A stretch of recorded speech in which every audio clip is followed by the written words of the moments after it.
Shalom Victorious Friends, apa kabarnya hari ini? Kiranya semua baik, dalam keadaan yang tetap baik dan tetap semangat. Dan hari ini aku lagi motong-motongin tanaman yang daun-daunnya tuh udah pada layu-layu ya. Tiba-tiba saya teringat ada seseorang yang kirim teks kemarin dan bertanya, bagaimana sih saya harus mendoakan suami saya yang sudah melakukan berkata-kata yang kasar dan sebagainya lah. Saudara mungkin tahu ya. Memang gak gampang sih, gak gampang untuk mendoakan orang yang mengecewakan hati kamu. Tapi satu hal, itu kan perintah Tuhan Yesus. Saya merenungkan waktu saya motong-motong daun yang layu seperti itu ya. Dalam kehidupan kita pun ya saudara ya, seringkali kita melakukan hal yang tidak berkenan mungkin kepada Tuhan. Saya berharap itu tidak dengan sengaja. Tetapi hal-hal yang tidak baik itu seperti daun yang layu itu harus kita potong. Kita harus kesampingkan ya. Jadi I think sebelum kita bisa mendoakan orang yang mengecewakan hati saudara, kitanya harus datang kepada Tuhan terlebih dahulu. Just sit still, ya, duduk diam di hadapan Tuhan dan tanya Tuhan, untuk minta sama Tuhan untuk menyelidiki hati kita. Apakah ada hal-hal yang memang kitanya harus berubah, kitanya harus diperbaharui. Kalau saudara sudah melakukan itu dan saudara tahu semuanya sudah baik, puji Tuhan ya. Dapatkan ketenangan hati dulu, tenang atas emosimu, biar sampai saudara merasakan hadirat Tuhan waktu saudara berdoa, duduk diam di hadapan Tuhan, saudara mendapatkan damai, mendapatkan kemenangan. Kemenangan itu kemenangan over your emotion ya, kemenangan atas emosi kamu gitu yang mungkin saat ini sedang meletup-letup, atau mungkin saat ini sedang kecewa, atau saat ini mungkin saudara tuh lagi sedih banget ya, lagi nggak bisa. Datang aja kepada Tuhan terlebih dahulu. Sebelum saudara bisa mendoakan orang lain, kita harus tenang lebih dahulu saudara. Dan waktu kita udah tenang, Roh Kudus akan bantu saudara untuk berdoa bagi orang yang mengecewakan saudara. Baik itu suami saudara, atau anak saudara, atau siapapun orang yang mengecewakan, yang membuat saudara sampai susah ya. Berdoa. Dan firman Tuhan berkata seperti ini. Dari Matius 5 ayat 44, tetapi aku berkata kepadamu, kasihilah musuhmu dan berdoalah bagi mereka yang menganiaya kamu. Minta sama Tuhan, Tuhan, saya mau berdoa untuk orang yang mengecewakan saya karena ini perintah Tuhan. Dan ayat ke-45 dikatakan, kenapa ya? Kenapa kita harus berdoa? Ini ayatnya. Karena dengan demikianlah kamu menjadi anak-anak Bapamu yang di sorga.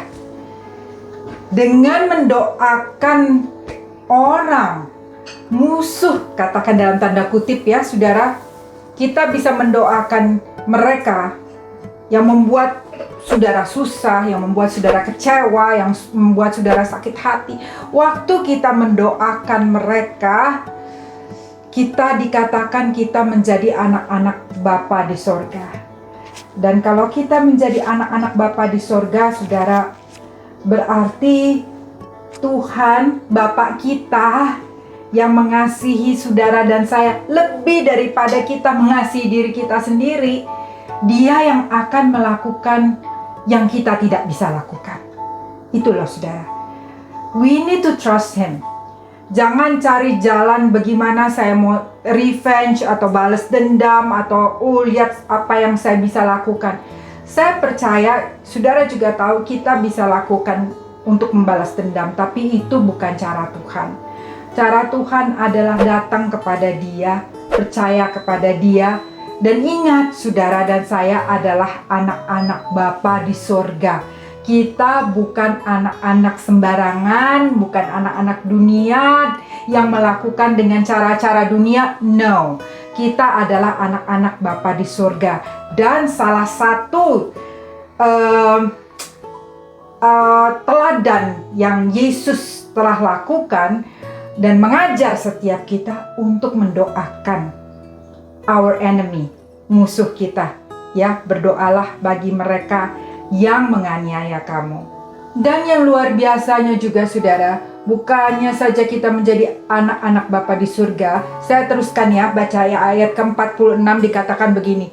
Apabila kamu mengasihi orang yang mengasihi kamu, apakah upahmu? Bukankah pemungut cukai juga berbuat demikian? Dan apabila kamu hanya memberi salam kepada saudara-saudaramu saja, bukankah orang yang tidak mengenal Allah itu pun berbuat demikian? Benar juga saudara. Semua orang mudah untuk berbuat baik kepada orang yang baik kepada kita. Tetapi we have a different standard. Standar kita adalah standar kerajaan Allah. Kita bisa, karena udah ada Roh Allah dalam setiap anak-anak Tuhan, Roh Kudus yang menolong kita. Dan di sini dikatakan berarti saudara, kita itu menerima upah loh. Waktu kita melakukan apa yang baik, yang berkenan kepada Bapa, ada upah. Saya nggak tahu upahnya apa, tetapi yang pasti kalau Tuhan berikan upah, tentunya upah itu adalah sesuatu yang baik. Kesehatan kita pun saat ini, kalau kita sehat, kita masih bisa tegar, kita bisa masih tetap semangat, kita masih bisa tetap bersyukur. Itu udah luar biasa. Kalau saudara lihat anak-anak saudara baik ya, saudara masih bisa ada sebagaimana kita ada, itu anugerah Tuhan yang luar biasa. Seringkali kita mungkin berpikir, oh upah dari Tuhan itu harus besar gitu ya, harus sesuatu yang wow luar biasa. Tapi mari kita belajar melihat hal-hal kecil pun, seringkali bahkan hal-hal kecil yang sepertinya kelihatannya kita suka lupa gitu ya saudara ya. Tetapi itu mempunyai peranan yang luar biasa. Saya ingat waktu itu saya lagi motong-motong juga ya, motong tanaman gitu. Tangan saya kena gunting sedikit, kegores lah ya. Tetapi saudara, sakitnya minta ampun. Saya mau mandi nggak bisa kena sabun dan sebagainya. Kalau nggak tergores seperti itu, saya juga lupa gitu loh untuk mengucap syukur kalau saya punya tangan yang bisa dipakai seperti dengan baik ya. Hal-hal kecil seperti itu saudara. Biarlah kita hari-hari ini melihat upah daripada Tuhan itu begitu banyak dalam kehidupan kita, terutama di hari-hari seperti ini ya. Waktu orang bilang wah banyak goncangan, banyak ini, yes, benar-benar ada goncangan, benar, kita tuh semuanya terdampak, bukan hanya saudara dan saya aja. I think the whole world ya, semua orang mempunyai gesekan atau tekanan yang berbeda-beda, apalagi dalam waktu-waktu seperti ini. Orang bisa berbicara dengan mungkin lebih kasar atau lebih cepat marah. Karena itu saudara, penting banget untuk kita, saudara dan saya, setiap hari lebih lagi berendam di dalam hadirat Tuhan. Supaya apa? Supaya kita bisa lebih kuat, lebih tenang, lebih punya kapasitas yang lebih besar yang dipenuhi dengan damai sejahtera Tuhan. Ya, dan tetap mengucap syukur. Saya bisa ya, walaupun cuman tanaman di dalam rumah, tapi saya mengucap syukur Tuhan. Terima kasih saya bisa siramin tanamannya dan sambil ngobrol kadang sama Tuhan, sama tanaman juga kali ya. Tapi that's good, you know. Tetaplah mengucap syukur ya. Waktu kita bisa mengucap syukur, kita melihat kebaikan Tuhan. Dan waktu saudara melihat kebaikan Tuhan, saudara bisa lebih tenang. Waktu saudara lebih tenang, saudara bisa lebih mendoakan orang yang menyakiti hati saudara. Dan saudara, ayat yang ke-48 mengatakan begini. Karena itu haruslah kamu sempurna sama seperti Bapamu yang di sorga adalah sempurna. Nah, mungkin saudara saat ini berkata, Ya, mana ada sih orang yang sempurna? Benar, tidak ada yang sempurna. Tetapi hari ini saya mau ingatkan setiap kita, termasuk diri saya sendiri, bahwa marilah kita mengejar kesempurnaan itu. Kita kejar karena teladan kita adalah Tuhan Yesus. Dan Tuhan kan mau supaya setiap kita, saudara dan saya, menjadi lebih seperti Yesus. Setiap hari menjadi lebih baik, setiap hari lebih baik. Kalau kemarin saudara belum bisa memaafkan, hari ini saudara bisa lebih tenang, saudara bisa lebih kuasai emosi saudara. Besok saudara mulai bisa minta buka hati dan izinkan Roh Kudus berkarya dalam hidupmu, atau mungkin nanti malam ya, dari saat ini nanti malam, dan saudara mulai lepaskan pengampunan sama suami saudara, atau sama anak saudara, atau sama orang yang membuat saudara sakit hati. Mulai besok saudara mulai lebih lagi memberkati dengan doa. Karena saudara ya, kita itu Tuhan bilang begini loh di Matius 7 ya, Matius 7 ayat ke-21. Coba saya bacakan ya untuk saudara. Begini, bukan setiap orang yang berseru kepadaku Tuhan, Tuhan akan masuk ke dalam kerajaan surga, melainkan dia yang melakukan kehendak Bapakku yang di surga. Jadi kalau kita melakukan kehendak Bapa di surga, nah salah satunya itu kan saudara ya, mendoakan musuh kita, itu kehendak Tuhan loh. Iya, suka atau tidak itu kehendak Tuhan. Dan waktu kita melakukan, saudara, firman Tuhan mengatakan waktu kita melakukan kehendak Bapakku yang di sorga, ya kita bisa mendapat bagian di dalam kerajaan sorga. Bisa aja orang bisa bilang, oh Tuhan saya melakukan ini, saya melakukan itu, tetapi tidak mau melepaskan pengampunan, tidak ada kasih. Tapi hari ini, saudara yang dikasihi Tuhan, yang diberkati Tuhan, yang disayang luar biasa, buka hatimu. Biarlah Tuhan melawat engkau terlebih dahulu. Biarlah izinkan Tuhan mengasihi engkau lebih dahulu. Mari bangkit, you are victorious people. Bangkit hari-hari ini, give some space ya, kasih begini loh saudara. Memang hari-hari ini orang mungkin lebih lebih sensitif, lebih mungkin kata-katanya lebih kasar ya, atau karena banyak stres gitu ya, emosinya lebih tidak bisa tertahankan. Jangan kita juga cepat sensitif. Ya, kalau misalnya kita udah rasanya nggak enak, datang kepada Tuhan terlebih dahulu. Jangan orang marah, lagi berapi-api karena marah, bukan karena semangat, berapi-api karena marah, terus kita juga berapi-api marahin orang tersebut. Yang ada perang dunia ketiga ya. Tetapi waktu seseorang, suami saudara lagi marah-marah, belajar tutup mulut tapi berdoa kepada Tuhan. Nah saudara sekarang bertanya, bagaimana dong, apa doa yang harus saya katakan?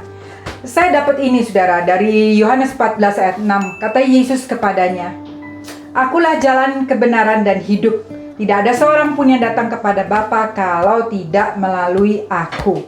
Ya, tadi kita sudah baca Matius 7, itu bukan tuh yang berseru Tuhan, Tuhan, ya, yang masuk ke dalam kerajaan surga, tapi yang melakukan kehendak Bapa. Nah, mungkin orang yang membuat saudara kecewa ini belum kenal Tuhan. Iya nggak? Atau mungkin mereka sudah terima Yesus sebagai Tuhan dan Juru Selamat ya, tetapi tidak mempunyai hubungan pribadi dengan Tuhan. Why don't we start praying for that? Kenapa kita nggak berdoa untuk suami saudara atau istri saudara atau siapapun yang mengecewakan hati saudara? Berdoa, doakan agar orang tersebut benar-benar mengalami Tuhan. Sehingga waktu orang tersebut mengalami Tuhan, saudara ya, maka Tuhan itu yang akan mengubah hatinya, gitu loh. Waktu hatinya diubahkan, waktu orang tersebut mengenal kebenaran, karena Yesus bilang kan, akulah jalan, kebenaran dan hidup. Waktu orang tersebut mengenal kebenaran, the truth, dia akan pasti berubah hatinya, bukan menjadi hati yang penuh dengan kekerasan dan sebagainya, tapi Tuhan dapat mengubah hatinya menjadi hati yang taat, hati yang berjalan di dalam jalan-jalan Tuhan. Dan pasti Tuhan akan work on that person also.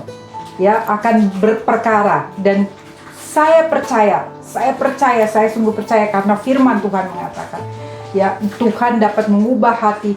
Dan waktu seseorang mengalami kebenaran itu yang memerdekakan orang tersebut. Saudara, bagian kita doakan. Jangan sampai kita tidak doakan. Never give up, ya. Karena we have God loh. Kita punya Tuhan yang luar biasa. Dan janjinya iya dan amin. Bergantung, andalkan Tuhan. Waktu saudara andalkan Tuhan, come on victorious people, andalkan Tuhan. Jangan andalkan kata-kata orang, jangan andalkan emosi kita sendiri, tapi andalkan Tuhan. When you do that, ya, waktu saudara izinkan Tuhan berperkara dalam hidupmu dan saudara melakukan kebenaran, ya, kalau saudara bilang susah, just stop, don't say susah. Ya, minta Roh Kudus untuk bantu. Pasti saudara akan bisa melewati itu. Karena Tuhan telah memberikan ketenangan itu di dalam hidup saudara. Ya, mari saudara, kita doakan orang-orang yang mengecewakan hati saudara. Tapi kalau saudara saat ini berkata belum bisa, masuk dulu di dalam hadirat Tuhan. Oke, be victorious over your own life. Menjadi pemenang atas emosimu, atas pikiranmu. Minta Tuhan benar-benar sampai saudara alami Tuhan terlebih dahulu, dan kemudian doakan orang tersebut. Mari kita berdoa. Bapa di surga, terima kasih untuk kasih-Mu yang begitu luar biasa. Terima kasih Tuhan kalau Engkau telah mengampuni setiap kami. Kalau Engkau telah mati di kayu salib Tuhan buat setiap kami anak-anak-Mu. Dan saat ini kalau ada di antara kami Tuhan yang hati kami sedang kecewa, sedang marah, sedang tidak tahan Tuhan, kami bawa kekecewaan kami kepadamu Tuhan Yesus. Karena Engkau yang berfirman, serahkanlah segala kekhawatiran kami, ketakutan kami, kekecewaan kami kepada Engkau. Karena Engkaulah yang memelihara kami. Tuhan Yesus, terima kasih Engkau selalu ada bersama-sama kami. Dan kami tahu saat ini pun Engkau hadir. Angkat setiap beban-beban kekecewaan, kemarahan kami. Dan Tuhan, kami minta, biarlah Roh Kudus membantu setiap kami ya Tuhan, untuk kami dapat berdoa kepada setiap orang yang mengecewakan hati kami. Terima kasih Tuhan Yesus, Engkau baik, Engkau sangat baik. Engkau yang memampukan kami, dan kami bisa melihat Engkau sedang melakukan perkara-perkara besar-Mu dalam kehidupan setiap kami, anak-anak-Mu. Di dalam nama Tuhan Yesus kami berdoa dan mengucap syukur. Amin. Saudara yang dikasihi Tuhan, Tuhan Yesus mengasihimu. Jangan lupa, dan terima kasih untuk waktu saudara. Sampai jumpa sampai jumpa di lain kesempatan. Sekarang saya mau terusin untuk kasih air ke tanaman saya. Bye-bye.